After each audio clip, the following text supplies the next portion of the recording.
December 26th, 2018. I've decided this is a new healthy daily practice for me. That's not only self-care, but also community building, empowering, and truth enabling for others. So I'm calling this the Everyday Truth. Not just because I intend to do this daily, just like I would do a daily yoga practice or working out or being outside or eating healthy real food or reading poetry, singing, dancing, enjoying theater, and being with honest people, which are all healthy self-care practices.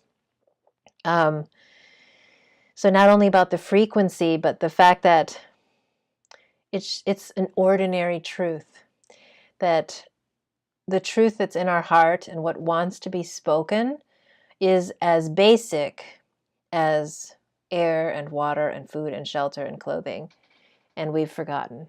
And I've come to this through this circuitous journey of mine that I've talked about before, but has really sunken in these last 2 days when I had the courage to do my first Facebook Live.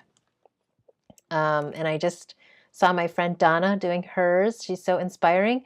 So something about that just inspired me to do something new. And now I'm figured out the technology. This is my round 2 today of recording this, because the first time I did a 25-minute recording with no sound. So I have my audio recorder on just in case, and I'm using a different camera system. And I want to be able to put these on YouTube. So that's why not all of these will be done through Facebook Live.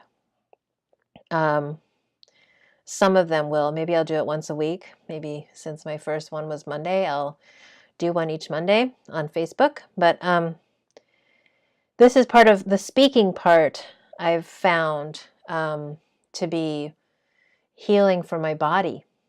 That certain mysterious aches and pains that had been pretty persistent for me improved dramatically or resolved once I really spoke some deeply buried truths.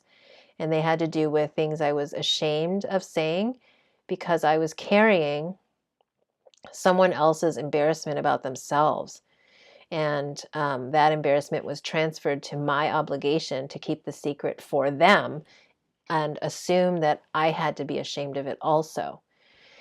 Huge 43-year discovery there. But I totally see shame differently. I had been carrying a lot of shame about things that happened to me, not things that I'd done, which is like, that's healthy shame, like, or guilt, where it's like, okay, I did something to someone and it's healthy to feel like bad about that. But all of the shame that I have been keeping inside me and hiding and covering up are about things that I experienced, other people embarrassing themselves and telling me to keep it a secret for them.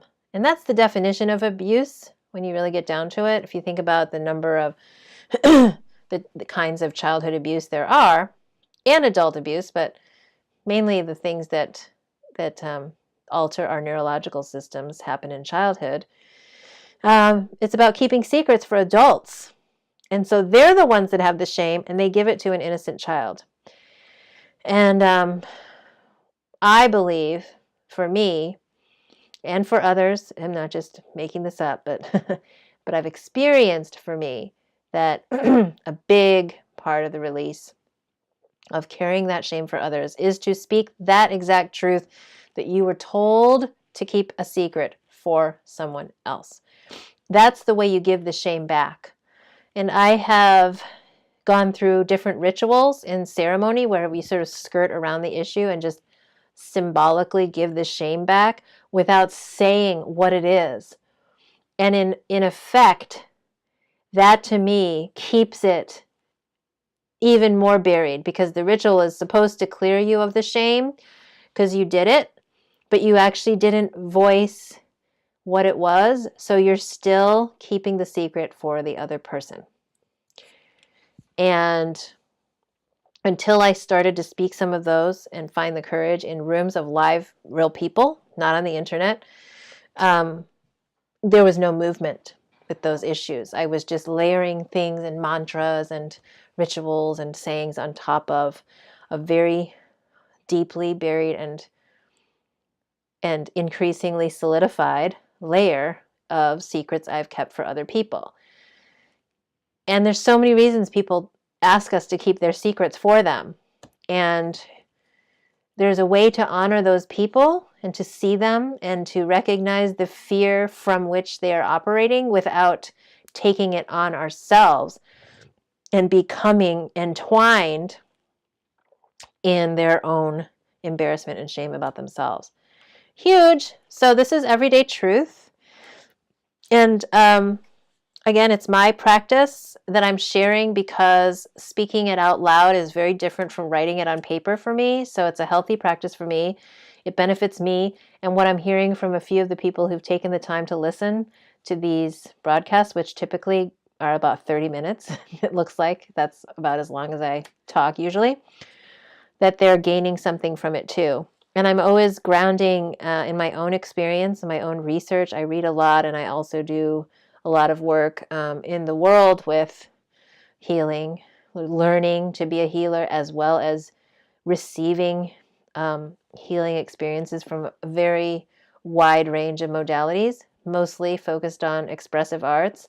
This year, focused on drama therapy and psychodrama as ways to just find a creative way to tell the true stories in our lives that want to be told. And often, these stories that are wanting to be told but are waiting for safety to be told are about shame and the effects that we call trauma of keeping someone else's secrets for them, taking on their shame. So, like I said, I've also, in the last 2 days, have experienced this not so surprising effect of the pain in my body decreasing dramatically and resolving completely in some cases from this practice. So I had a couple of readings that I wanted to share, and this one is from the first one is from Audre Lorde, who was a Black woman, lesbian poet and writer and speaker. And one of her most famous talks was called "The Transformation of Silence into Language and Action." And I love how she's written it to apply so broadly to the personal, political, and the collective. And I, of course, focus my work on the personal, which when we go really deep into the personal, there's always a link to the political and the collective, but I prefer to work at the personal level because to me it's the most real and accessible in our bodies and is the most direct experience that we can have.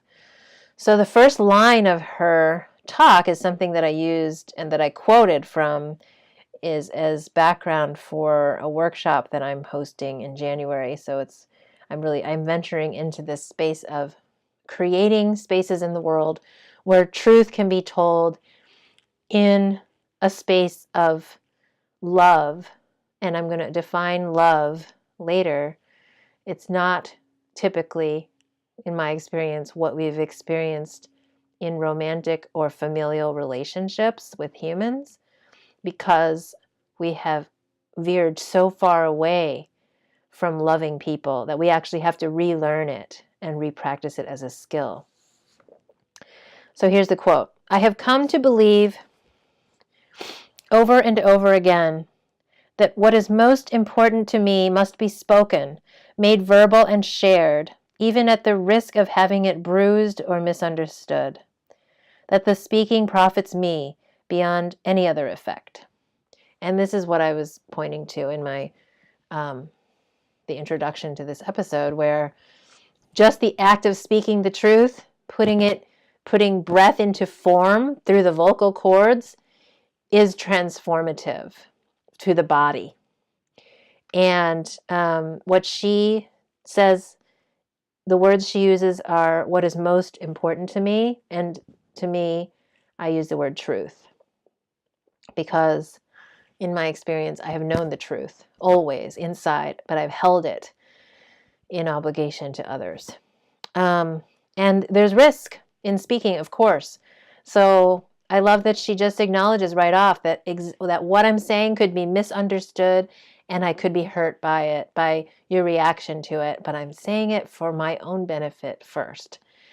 That is so powerful because the biggest censors, in my experience, are the past memory and experience of being attacked, judged, and shamed and criticized for what I say and how I say it.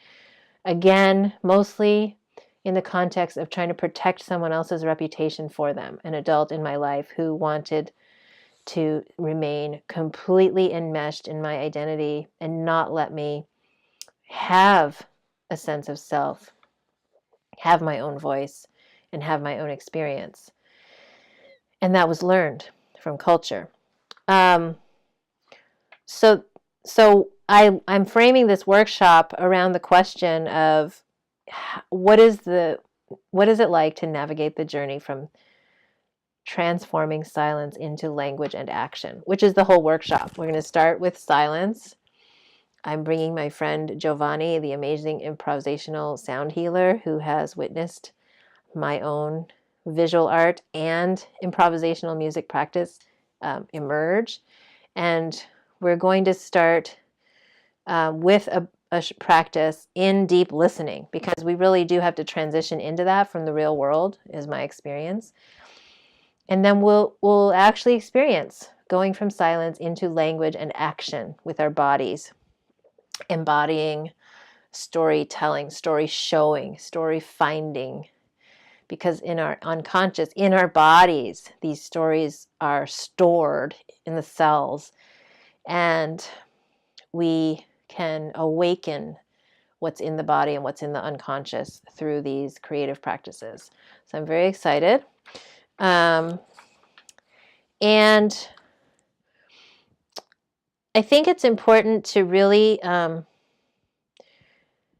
get into the heart of what we mean by truth, what I mean by truth. And I love this writing from Jeff Foster, who is a young spiritual teacher from England who's now putting out a lot of very inspiring work that kind of pierces through all the artifice of a lot of the spiritual teachings that we see. And in my experience in the spiritual circles, there's not a lot of permission to tell your truth, because there's not a lot of resources to deal with non-positive emotions. It's about immersing and creating an atmosphere of like uniform, positive vibe, which is not our reality, but we kind of need it. If we've come from a huge history of trauma and negativity, we need to sort of bathe ourselves in the positive to learn it. The problem is we also have to purge ourselves of the negative by expressing some of it in productive ways and in precise ways that enable us to, again, transfer the shame from what we've taken on for others to its rightful owner, the one who still has it, but doesn't want us to let go of it because they don't know how to let go of it. So I'm going to read this post by Jeff Foster. You can find him on the internet. And it captures very clearly and viscerally what I'm talking about when I say truth. It's called Tell Your Fucking Truth. I have seen miracles happen when people just tell the truth. Not the nice truth. Not the truth that seeks to please or comfort, but the wild truth, the feral truth, the inconvenient truth, the tantric truth, the fucking truth. The truth you're afraid to tell. The horrible truth about yourself that you hide in order to protect others, to avoid being too much, to avoid being shamed and rejected, to avoid being seen. The truth of your deepest feelings, the rage you have been concealing, controlling, pasting over. the terrors you do not want to speak, the sexual urges you've been trying to numb, the primal longings you cannot bear to articulate. Finally, the defenses break down and this unsafe material emerges from deep within the unconscious. You can't hold it back anymore. The image of the good boy or nice girl evaporates. The perfect one, the one who has it all figured out, the evolved one. These images burn. You tremble, you sweat, you come close to vomiting. You think you might die doing it, but finally you tell the fucking truth, the truth you are deeply ashamed of. Not the abstract truth, not the spiritual truth, not a carefully worded truth designed to prevent offense. Not a neatly packaged truth, but a messy, fiery, sloppy human truth. A bloody, passionate, provocative, sensual, untamed and unvarnished, mortal truth. A shaky, sticky, sweaty, vulnerable truth. The truth of how you feel. The truth that lets another person see you in the raw. The truth that makes one gasp. The truth that makes your heart pound. This is the truth that will set you free. I have seen chronic depressions and lifelong anxieties lift overnight. I have seen deeply embedded traumas evaporate. I have seen fibromyalgia, lifelong migraines, chronic fatigue, unbearable back pain, bodily tension, stomach disorders vanish, never to return. Of course, the side effects of truth aren't always this dramatic, and we don't step into our truth with a result in mind. But think of the massive amounts of energy it must take to repress our animal wildness, numb our feral nature, suppress our rage, tears, and terror, uphold a false image, and pretend to be okay. Think of all the tension we hold in the body and the damage it does to our immune systems when we live in fear of coming out. Take the risk of telling your truth, the truth you are afraid to tell. The truth you fear will make the world run. Find a safe person, a friend, a therapist, a counselor, yourself, and let them in. Let them hold you as you break down. Let them love on you as you weep, rage, quake with fear, and generally make a mess. Tell your fucking truth to someone. It might just save your life, heal you from deep within, and connect you to humanity in ways you never imagined. It's the second time reading that out loud today, and I just feel it more each time. And what came up for me today is how I've been inching toward that during the past year of working on my autobiographical show and experiencing, showing myself, facing exactly these kinds of truths, the truths that I believe would make people run from me, and giving them voice in this room, in this safe room of people also doing that work. And so I'm really aware of how it's not so easy to jump from a place of deeply embedded shame to broadcasting it on the internet, for example. And I did start this journey 10 years ago, making a lot of videos on the internet that were exposing a lot of the lies that I had been telling myself, but I had no one that I knew who would actually receive it. I was sort of like fishing for people. And I didn't get that healing sense. It was just this actually very exposed feeling that I was just putting this stuff out there, not knowing who was going to see it and not knowing if anyone would care and not feeling back the validation that's so necessary to keep going. And so this is why I'm committing to giving back and sharing what I've been learning to do in these rooms, not just this past year, but for the last 10 years, that it really feels like it's culminating, and it's time to start this process of planting the seeds and putting these kinds of rooms where the truth is invited into the world. And it's different from the previous work that I've been doing, where in one-on-one coaching, that's really what it's been about. But in my group process, it's really been about more of the surface um, positivity kind of experiences and creativity, which are just different. And now I'm bringing the truth into that equation. And what is it that makes a room safe for the truth? I'm just going to read this shorter poem by Jeff Foster that clarifies for me why I've been very hesitant to use the word love, especially since I've been unpacking it for the last 10 years, because I was told I was loved by the people who took care of me in my life. However, the love was not helpful and supportive of me. It was about obligation, responsibility, duty, which are all great first steps, but so necessary but not sufficient to make a person whole. And since we're going for the gold of wholeness, we must be honest about what we need. And this technique in psychodrama called doubling has been that physical manifestation of it for me.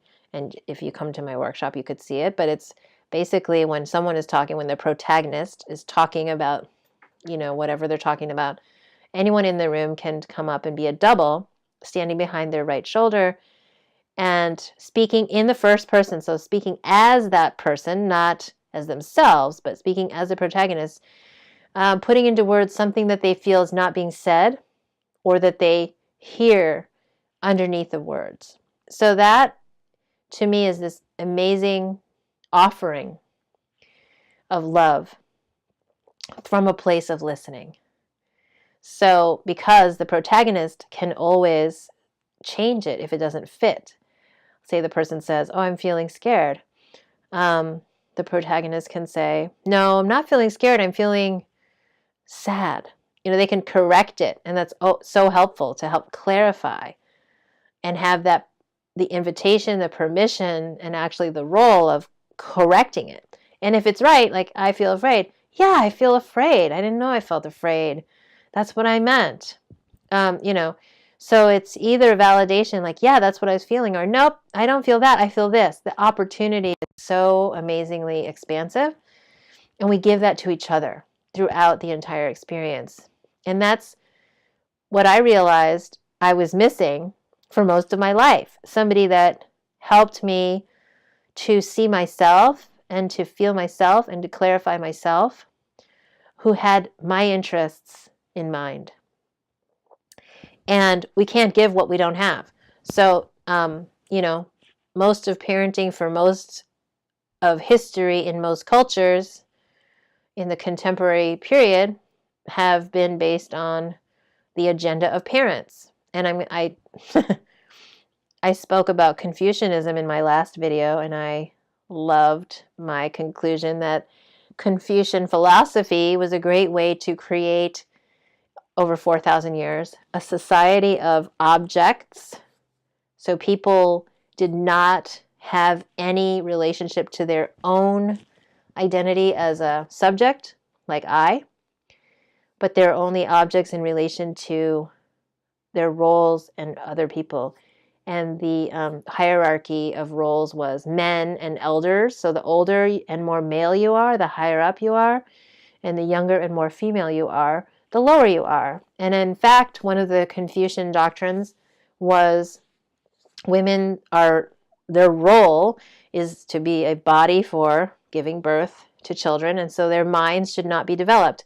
And on that basis, for thousands of years, girls were not educated out of a sense of virtue, that this was somehow viewed as good, according to Confucius. And so imagine the subversiveness of having college-educated women in that society, which is now the case, but it has taken a long time to overcome this teaching, and it's definitely not overcome. The other main teaching is about what it means to be a good person, is about how well you take care of your parents. Not what a good parent you are to your children. What a good child you are to your parents. Very, very different. So basically what you're doing is you're a child your whole life until your parents die, and you're measured by how you shepherd them into death, regardless of how you actually feel. And the parents have no obligation to develop any real feelings between them and their children, because they know that the children are obligated out of fear of judgment to treat their parents well no matter what. So you see a lot of parents treating their kids terribly and then like collecting on that debt with joy at the end of their lives, saying like, haha, now you get to pay me back for the trouble of having raised you. And that's a really common mantra that's maybe held beneath the surface in shame, but is often let out during uncontrollable rage episodes from people that live under those sort of rightless, let children have no rights and no voice in that structure. And the parents can just sort of sit back and collect at the end of their lives, no matter what they did, and say, you owe it to me. So it's pretty bad for the wholeness of people, but pretty great to create a society wholly focused on having children so that they can take out their revenge on their own parents, on their children, and then collect the debt on their deathbeds as their children care for them. So, just a little food for thought on the roots of some Asian behaviors. From Jeff Foster, this brief poem called How to Love. When a loved one is in physical or emotional pain, when their world no longer makes sense, your simple listening can work wonders. Cry with them. Be silent with them. Validate their feelings, however painful. Help them feel known in this world. Don't offer clever answers now. Offer yourself. Don't preach and teach. Don't judge them or make them feel wrong for thinking their thoughts. Embrace them so they do not feel alone, so they can touch upon their own courage, their capacity to withstand intense feelings. When a friend is in physical or emotional pain, when their world no longer makes sense, offer them the greatest medicine of all, your love. So how many of us have experienced our loved ones preaching, teaching, offering clever answers, judging, and making us feel wrong for thinking our thoughts? If not, I just congratulate you on having an amazing childhood. But those are sort of the definitions of love that my parents felt were their main obligation to us, was to preach, teach, judge, and tell us when we were wrong and have all the answers. And then if we ever talked back, we were accused of doing the same to them, which was not okay as a child. And then there was actually no warning or milestone or threshold that said, now you are an adult, now you have the right, as in the Bill of Rights of Humans that I went over yesterday in the episode, now you have the right to say no. Now you have the right to have your own feelings, thoughts, and opinions. And I think that what we know is if you completely suppress a child's self from day one, it's not like on their 18th birthday, you can just wave a magic wand, step away, and they're all of a sudden going to be able to turn on their true selves. It's practiced and learned by being mirrored and seen and embraced and being allowed the room to discover. And I feel like I've had kind of two lifetimes in this area because I was raised one way with the indoctrination and coercion model, and then I've been parenting and rechilding myself for the last 10 years and have been like amazed at all of the things I've been able to develop in terms of new skills through a different way of practicing, which was not about criticizing myself and making myself wrong, but was actually through radical permissiveness. And this, I'm talking about my art practice and then this improvisation and music practice, among other things. Like creating my one-woman show has been all about improvisation and giving myself the room to find what wanted to be spoken. And so it's an amazing set of experiences that I've had to be able to compare empirically in myself to totally radically different learning processes and watch them happen.